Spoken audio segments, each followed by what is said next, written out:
오늘 말씀은 예수님께서 예루살렘 성전을 정화하고 또 그곳에서 말씀을 가르치는 것에 대해서 대제사장들과 백성의 장로들이 나와서 예수님을 이렇게 만류하고 또 예수님의 이 권위에 이렇게 대항하는 것을 보게 됩니다. 그러면서 이제 예수님께서는 이 세리와 창녀들 이야기도 같이 이야기하시면서 그들의 잘못을 이야기하고 있는데요. 서로 비교하면서 제일 뒷부분에 가면 이런 말씀이 있습니다. 내가 진실로 너희에게 이르노니 세리들과 창녀들이 너희보다 먼저 하나님의 나라에 들어가리라. 여기서 우리가 하나님의 나라에 들어가는 거, 특별히 세리와 창녀들이 먼저 들어간다라는 겁니다. 그렇다면 대제사장들과 또 백성의 장로들도 나중에는 들어간다라는 또 의미도 있습니다. 그러나 하나님의 나라, 이 땅에 임하는 하나님의 나라에 먼저 들어가는 게 중요하겠죠. 우리가 죽어서 들어가는 저 하늘에 있는 하나님의 나라 말고 이 땅에 임하는 하나님의 나라에 우리가 먼저 들어가야 됩니다. 그래서 예수님은 이제 천국에 들어가는 자가 누구냐 관련돼서 참 이야기를 많이 해주셨어요. 너희가 어린아이와 같지 아니하면 결단코 천국에 들어가지 못하리라. 그래서 어린아이와 같이 이렇게 자기를 이렇게 낮출 줄 알고 이 겸손한 사람이 하나님의 나라에 들어간다, 이렇게도 말씀하시고요. 또 이 심령이 가난한 사람이 천국에 들어간다. 천국이 그들의 것이다. 또 예수님을 인해서 이 핍박을 받고 참는 사람이 하나님의 나라에 들어간다. 천국이 저희들의 것이다. 이런 말씀도 하셨습니다. 여러분 어떻습니까? 자기 자신이 현재 지금 나는 천국이 임한 사람인가? 나에게 천국이 임하여 있는가? 나는 지금 천국에 들어가 있는 사람인가? 이 땅에 살고 있으면서. 아니면 아직까지 천국에 들어가지 못하고 있는가? 만일 내가 지금 하나님의 나라에 아직 들어가지 못했다면 들어간 사람들의 우리가 본을 잘 본받고 우리도 그 뒤를 이어서 속히 천국에 들어가야 될 줄 믿습니다. 하나님의 나라에 먼저 들어가야 됩니다. 그런 면에서 오늘은 이 세리와 창녀들이 또 우리에게 좋은 본이 됩니다. 대제사장들과 이 백성의 장로들이 천국에 들어가는 데 있어서 우리의 본이 아니라는 겁니다. 여러분은 한번 생각해 보세요. 대제사장하고 장로들, 그들을 닮고 그들과 같이 되기를 원합니까? 아니면 세리나 창녀들 같이 되기를 원합니까? 우리가 그냥 둘 중에 누가 더 좋냐? 우리에게 만일 누군가 질문한다면 우리는 그냥 자연스럽게 대제사장과 장로들이 좋습니다. 이렇게 말하죠. 또 우리가 그렇게 되고 싶어요. 대제사장은 영적으로 권위가 있는 사람이고 또 이 백성의 장로들은 또 세상적으로도 가장 이렇게 권위가 있는 사람이니까 우리가 그런 사람이 되고 싶지, 사람들한테 이렇게 손가락질 당하고 막 이렇게 무시당하는 또 이렇게 죄인이라고 말하는 이 세리가 되기가 원치 않고 창녀가 되기가 또 특별히 원치 않습니다. 우리는 그런 사람하고 이렇게 그런 사람이 되기를 원치 않아요. 근데 어쨌든 간에 주님께서는 지금 이 세리와 창녀들이 먼저 하나님의 나라에 들어간다고 했으니까 우리가 세리와 창녀들이 어떤 모습이 있었기 때문에 하나님의 나라에 먼저 들어갔는가? 또 반대로 이 바리새인과 또 장로들 또 대제사장들이 어떤 것이 하나님 마음에 들지 않아서 하나님께서 그들을 이렇게 하나님의 나라에 빨리 들어가게 하지 않고 나중에 들어가게 하셨는가? 우리가 이것을 생각을 해봤으면 좋겠습니다. 하나님의 나라라는 걸 잠깐 생각해 보면 그렇습니다. 하나님의 나라라는 것은 하나님하고 마음이 맞아야 되는 거죠. 하나님의 나라에 들어간다. 이걸 또 다른 말로 표현하면 뭐 이런 거예요. 내가 어떤 사람을 이렇게 사랑했는데 이 상대방이 나의 사랑을 받아줘야 되고 또 서로 간에 이렇게 마음이 서로 이렇게 합치돼야 되는 거죠. 그래야지만이 서로 이렇게 결혼할 수가 있는 거 마찬가지입니다. 내가 누군가하고 이렇게 가까이 지내고 싶어도 그 사람이 나를 받아줘야 되고 나도 그 사람하고 같은 그러한 어떤 방향으로 가야지만이 그 사람이 친구가 되는 거예요. 그래서 우리가 하나님의 나라에 들어간다라는 것은 하나님과 친구가 되어서 이 땅에 살아간다. 또 하나님하고 나하고 신랑 신부와 같은 그러한 사랑의 관계를 맺으면서 이 땅에서 하나님과 동행한다. 하나님과 함께한다. 뭐 이런 의미로 우리가 이 하나님의 나라를 생각할 수가 있습니다. 그러니까 이 땅에 임하는 하나님의 나라는 하나님과 뜻이 합해져야지만이 하나님과 동행할 수 있잖아요. 그런 사람이 하나님하고 함께하는 거죠. 하나님의 나라에 들어가는 것입니다. 친구가 되어 들어가는 것입니다. 신랑 신부가 돼서 들어가는 것입니다. 자, 그렇다면 하나님께서 무엇을 좋아하시는가? 하나님께서 어떤 것을 기뻐하는가? 이것에 대해서 우리가 늘 관심을 가져야 돼요. 우리가 누군가의 친구가 되고 싶고 누군가의 애인이 되고 싶고 누군가와 함께 지내고 싶으면 모든 관심을 그 사람에게 맞추는 거예요. 그가 뭘 좋아하는지, 그가 어디에 대해서 관심이 많은지, 그가 만일 여행을 좋아한다면 어느 나라에 관심이 많은지, 어느 곳에 가고 싶어 하는지, 또 그의 관심거리가 뭔지 우리가 알아서 내가 그 사람한테 맞춰줘야지만이 그 사람의 친구가 되고 그 사람을 얻는 거죠. 그래서 우리는 늘 자나깨나 하나님께서 기뻐하시는 것이 뭘까? 하나님께서 좋아하는 것이 뭘까? 하나님의 나라와 의가 뭘까? 이걸 생각하면서 살아야 됩니다. 반대로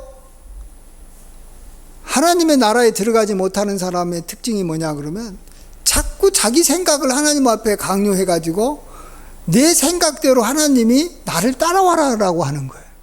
나는 이거 좋아합니다. 하나님도 이거 좋아하시죠? 나는 이거에 되고 싶습니다. 하나님 나 이거 되게 해주세요. 하나님 나 어떤 사람이 되고 싶고 또 어디 가고 싶고 나는 이런 것이 좋고 나는 교회가 이랬으면 좋겠고 나라가 이랬으면 좋겠고 내 생각은 이런데 하나님도 내 생각대로 다 잘 되게 해주세요. 이런 식으로 자기의 생각에 빠져가지고 하나님을 자기 생각으로 자꾸 이렇게 막 끌어들이려고 하는 사람은 그런 사람은 하나님과 동행할 수가 없는 겁니다. 네. 물론 하나님은 우리에게 맞춰주시려고 이렇게 우리와 인간의 몸을 입고 이 땅에 오셔서 또 성령으로 우리와 함께 하시고 또 우리의 생각을 인정하시고 또 이렇게 하시지만 우리가 자꾸 하나님의 생각에 우리 자신을 맞추지 않고 우리의 고집대로 자꾸 가려고 하면 하나님하고 가까워질 수는 없는 거 아니겠어요? 예. 가까워지려고 한다는 것은 양쪽이 다 노력을 해야지 가까워지는 거예요. 한쪽이 다른 쪽만 사랑하면 이쪽이 이쪽만 사랑하면 우리는 그걸 뭐라 그럽니까? 예, 짝사랑이라고 말합니다. 짝사랑이라고. 그래서 하나님은 충분히 우리를 사랑하고 계세요. 우리를 이렇게 맞춰주려고 매일매일 노력한다는 거죠. 우리의 생각, 우리의 어떤 거 바라는 거, 우리가 원하는 거 하나님께서는 다 기울여 들으시고 때에 따라서 우리에게 필요한 것들을 다 맞춰주시는 거예요. 그렇기 때문에 하나님께서 우리와 가까이 하는 것에 대해서는 우리는 걱정할 필요가 없어요. 문제는 우리가 하나님께로 가까이 가려고 하는 노력을 얼마나 하고 있느냐, 하나님을 얼마나 많이 생각하고 하나님에게 내가 얼마나 많이 맞추려고 노력하느냐, 이것에 따라서 우리는 하나님과 가까워질 수 있고, 그래서 하나님의 나라가 지금이라도 당장 우리에게 임하게 되는 줄 믿습니다. 그래서 우리가 이걸 빨리 하면 할수록 우리가 빨리 하나님의 나라에 들어가는 축복이 임하게 되는 줄 믿습니다. 그러면 우리가 뭐 여러 가지가 있습니다만 하나님의 나라에 들어가려면, 또 하나님의 마음에 합한 사람이 되려면, 하나님과 친구가 되려면 어떻게 해야 되냐? 예수님께서는 오늘 우리에게 아주 간단한 비유 하나를 들어주셔서 그 비유를 통해서 우리가 하나님의 나라에 들어가는 방법을 우리에게 보여주십니다. 그게 뭡니까? 그것은 이 한 아버지에게 두 아들이 있었다라는 것입니다. 근데 이 아버지가 먼저 맏아들에게 가가지고, 얘야, 오늘 포도원에 가서 일 좀 해라 라고 했더니, 그가 아버지 저 가겠습니다 이렇게 말해놓고 나중에는 안 갔다라는 거예요. 예.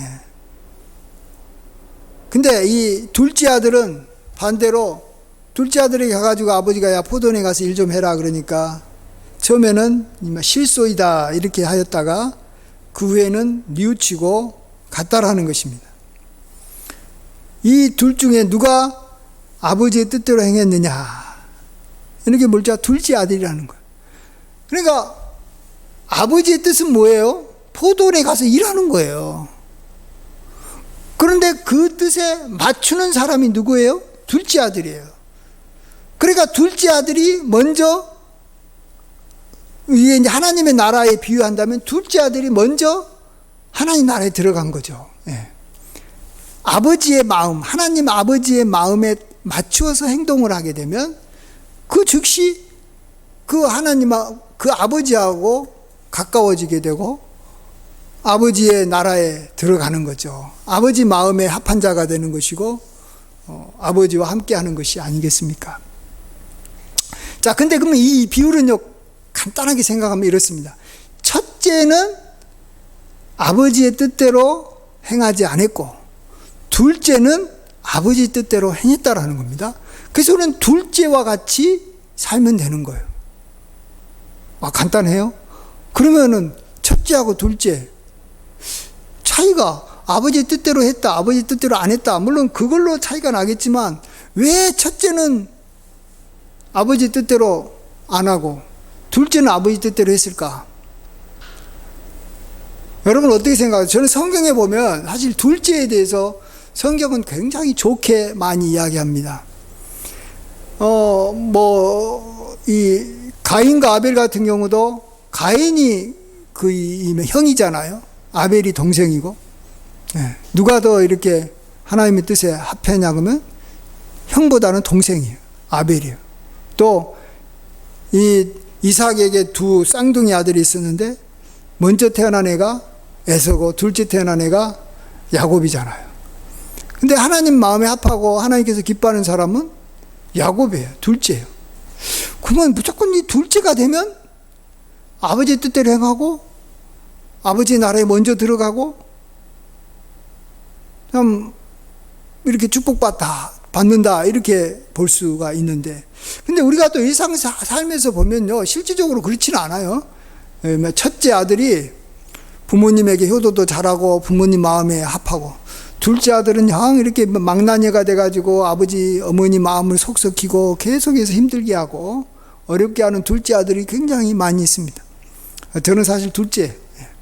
저는 이런 성경 본문을 보면 참 기분이 좋지만, 실제 내가 우리 아버지에게 효도하고 순종하는가, 이것을 우리 형하고 비교해 보면 형이 더 순종하고 이렇게 잘 따르는 것 같아요. 저는 자꾸 아버지 말 안 들으려고 하는 경향도 좀 있어요. 그러니까 이 세상에서는 뭐 첫째, 둘째와 상관없이 아버지의 뜻에 순종하는 사람이 이렇게 나타나지만, 성경에서는 일관적으로 항상 이야기하는 것이 첫째는 아버지 말 안 듣는다는 거예요. 둘째는 아버지 말 잘 듣는다는 거예요. 왜 자꾸 성경은 이런 식으로 비유를 할까요? 비유가 딱 이렇게 한 패턴으로 정해져 있어요. 이것은 우리에게 뭔가가 주는 어떤 교훈이 있다고 생각합니다. 그것은 첫째는 아버지를 볼 때 첫째와 아버지와의 이 차이가 둘째와 아버지에 비해서 작다라는 거예요. 첫째는 아버지의 것을 이렇게 상속해서 아버지를 이어갈 사람이에요. 첫째하고 아버지하고의 여기 나이 차를 봐서도 둘째에 비해서는 작은 거예요. 저는 이렇게 생각해요. 성경에서는 그래요. 우리가 누군가에게 말을 이렇게 잘 듣고 그를 따라가려면 그하고 나하고 차이가 적게 난 사람보다는 나보다도 위쪽으로, 아래쪽으로가 아니라 위쪽으로 모든 면이 참 훌륭하고 좋다라고 생각하는 사람이 있다면 우리가 그쪽을 향해서 강하게 따라간다는 거예요. 그러니까 우리가 이 자석이 있잖아요. 자석이, 이 어떤 자석은 커요. 큰 것은 모든 걸 이렇게 다 이렇게 당기는 힘이 있잖아요. 이렇게 붙잡는 힘이 있어요. 근데 자석이 작으면 잘 붙잡으려고 하지가 않아요. 우리가 아버지를 누가 더 강하게 붙잡으려고 하냐면 첫째 아들은 아니라는 거예요. 둘째 아들이라는 거예요. 왜냐하면 둘째 아들이 아버지를 더 많이 귀하게 보고 더 많이 존경하고 더 많이 이렇게 높인다라는 거예요. 예. 그렇습니다. 예. 우리도 누군가를 사랑하잖아요. 누군가를 존경하잖아요. 누군가를 갖다가 기뻐하잖아요. 이럴 때 왜 우리가 누군가를 존경하고 따라가고 좋아하냐면요. 우리 다 좋아하고 따라가겠지만 그 어떤 사람보다도 내가 봤을 때 나하고 비교해가지고 더 많이 훌륭하고 더 많이 인격적으로 성숙하고 더 많이 존경스러운 사람을 우리가 따라가게 돼 있고 그의 말을 듣게 돼 있어요. 나하고 별 차이가 없이 나보다도 훌륭하다고 생각을 해요. 나보다 더 잘났다고 생각하는데 나하고 별 차이가 없다라고 생각하면 그 사람의 말을 내가 생각을 해보고 어떨 때는 그 사람의 그 생각대로 따라가지만 어떨 때는 내가 그 사람 생각대로 안 따라가고 내 고집대로 이렇게 살아버릴 수 있다라는 것입니다. 자, 이런 면에서 우리가 하나님을 우리가 그 누구보다도 더 많이 높이고 더 많이 존경하고 더 많이 귀한 사람이 되어야 되는 줄 믿습니다. 예. 다 하나님을 모든 성도님들은 사랑한다 그러고 존경한다 그러고 하나님을 귀하다고 여기고 하나님이 이렇게 하나님이 이렇게 홀로 영광 받아야 되는 분이라고 모든 성도들은 생각은 하는데 누가 하나님을 더 많이 생각하고 더 많이 존경하고 더 많이 축복하느냐? 이제 그걸 우리가 알아야 되겠습니다. 그건 누구냐 그러면 하나님으로부터 죄 사함을 많이 받은 사람이 하나님을 더 많이 사랑하고요. 하나님을 더 많이 존경하고 하나님을 더 많이 귀하게 봅니다. 예. 한번 예수님이 어떤 한 바리새인의 집에 가가지고 이렇게 같이 이렇게 식사를 했는데 그 동네에 있는 한 어떤 이 죄인인 여자가 몰래 들어와가지고 예수님 뒤로 와가지고 예수님 이렇게 발에다가 이렇게 기름을 붓고 또 이렇게 자기 머리털로 이렇게 닦고 눈물 흘리고 막 이렇게 그 발에다가도 이렇게 입맞춥니다. 그럴 때 이 바리새인이 아니 이 여자가 죄인 아니냐, 이 죄인이 저렇게 죄인인지도 모르고 이렇게 내버려 두냐, 그 당시엔 죄인하고 가까이 하면 안 되거든요. 그럴 때 예수님이 뭐라고 말씀합니까? 너가 나한테 한번 했던 것 생각해봐라. 너는 나한테 이렇게 제대로 이렇게 대접한 것이 하나도 없다. 내가 왔을 때 이렇게 여기 물 떠준 것도 아니고 머리에 기름 발라준 것도 아니고 너는 나를 갖다가 별로 귀하게 보지 않았다라는 겁니다. 근데 이 여자는 나를 굉장히 귀하게 본다라는 거예요. 그러면서 하시는 말씀이 뭐냐 그러면 죄 사함이 많을수록 많이 사랑한다 이런 말씀을 하십니다. 이 여자가 예수님을 그렇게 존경하고 그렇게 귀하게 여겼던 이유는 뭐라고요? 이 여인이 예수님으로부터 많은 죄가 사함받았다라는 것을 알았기 때문에 그런 거예요. 자, 그러면 예수님으로부터 많은 죄가 사함받으려면 어떻게 해야 됩니까? 당연히 해야 되는 것은 자기가 예수님 앞에 자기 죄를 고백하고 뉘우치고 회개하는 일을 계속 해야 되는 거예요. 그러면은 그런 사람은 예수님은 항상 용서해주고 불쌍히 여겨주는 거예요. 오늘 또 보면 세리와 창녀들은 자기가 죄인이라는 걸 알고 세리 요한에게 가가지고 세리 요한을 믿고 의의 도를 전하는 세리 요한을 믿고 회개하고 뉘우쳤다라고 말해요. 그래서 그들이 먼저 대제사장과 장로들보다 먼저 천국에 들어갔다라고 말하지 않습니까? 그래서 이 대제사장들과 이 장로들을 보면요, 자기들이 봤을 때는 사람들이 자기에 대해서 이렇게 욕하지 않으니까 자기도 하나님 앞에서 뭐 특별히 죄를 고백할 게 없다고 생각해서 죄와 관련돼 가지고 회개하고 세리 요한이 나타나 가지고 회개하라, 천국이 가까웠다 아무리 이렇게 막 외쳐도 세리 요한의 말에 끄떡도 안 하고 말도 안 듣는 거예요. 왜? 나는 뭐 그렇게 죄 지은 것도 없는데 뭐 너가 뭔데? 에? 너가 얼마나 의로우면 나같이 이렇게 그래도 나름대로 하나님 말씀에 따라 의롭게 살려고 하는 나한테 와가지고 죄인이라고 그러고 막 회개하라 그러냐 하면서 건방지다라고 생각하고 도리어 더 막 세리 요한에 대해서 이렇게 안 좋게 생각했을지도 모르겠어요. 안 좋게 생각했겠죠. 굉장히 교만하다라고. 영적으로 얼마나 교만했으면 우리한테 와가지고 그런 이야기 하느냐고. 아마 대지장들과 장로들은 그렇게 생각한 겁니다. 그래서 결국은 그들은 어떻게 됐어요? 세리와 창녀들에 비해서 하나님의 나라에 먼저 들어가지 못한 거예요. 죄 용서를 많이 못 받았다라는 것입니다. 자, 이제 우리가 제가 한 말을 이제 이 결론을 정리를 하고 마치려고 합니다. 이렇습니다. 이 두 아들이 있다면 첫째보다는 우리가 둘째 아들이 돼야 됩니다. 아버지를 더 많이 존경하고 아버지를 더 많이 사랑하고 아버지를 더 많이 기쁘게 하려고 힘쓰는 둘째 아들이 돼야 된다라는 거죠.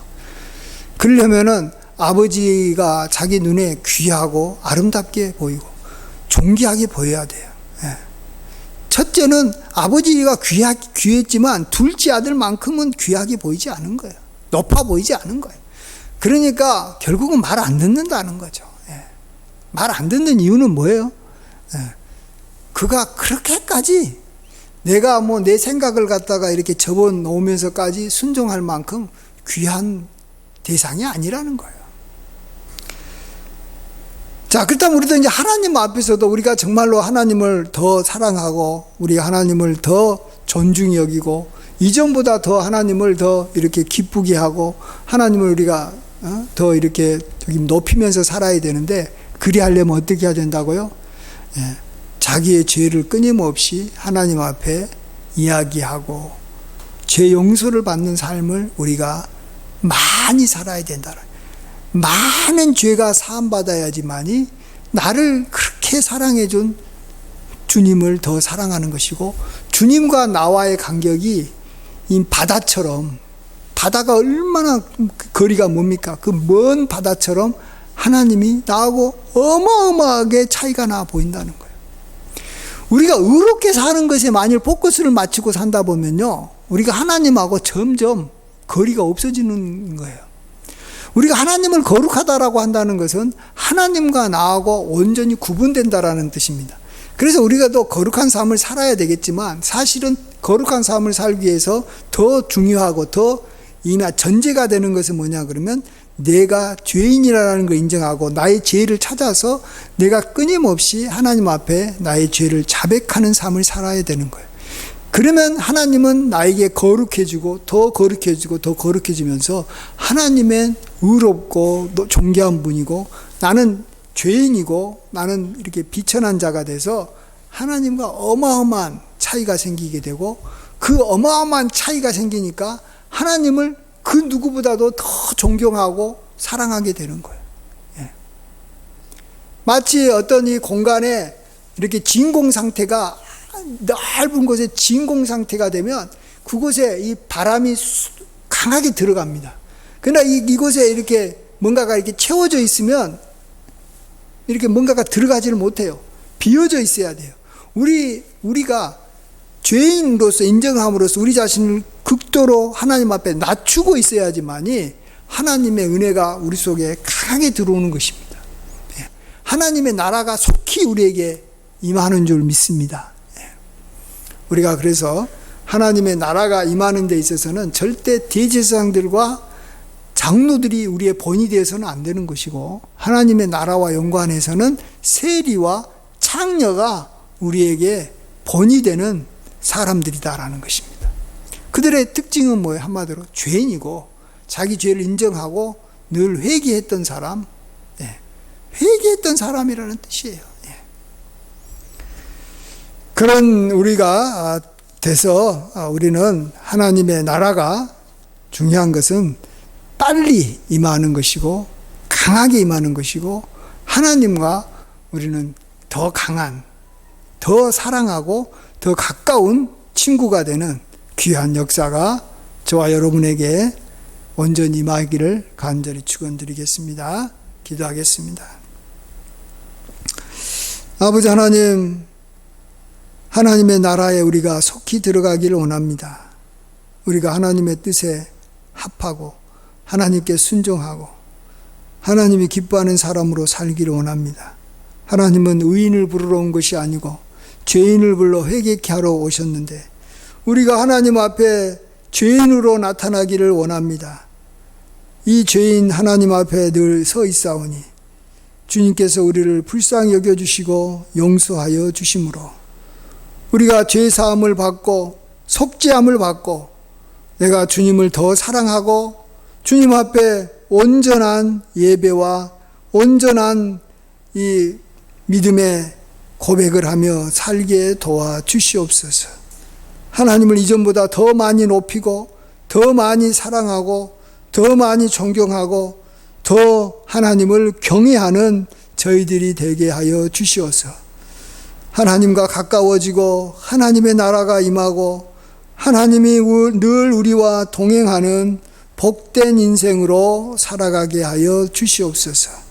주여, 우리가 대제사장들과 장로들의 길, 많은 사람들이 걸어가는 그 넓은 길로 가지 말게 도와주시고, 세리와 창녀가 가는 좁은 길, 사람들이 싫어하고 가지 않는 그 길로 우리가 가서 그곳이 생명의 길이고 그곳이 천국의 길임을 우리가 경험할 수 있도록 인도하여 주시옵소서. 감사드리옵고 존귀하신 예수님의 이름으로 기도하옵나이다. 아멘.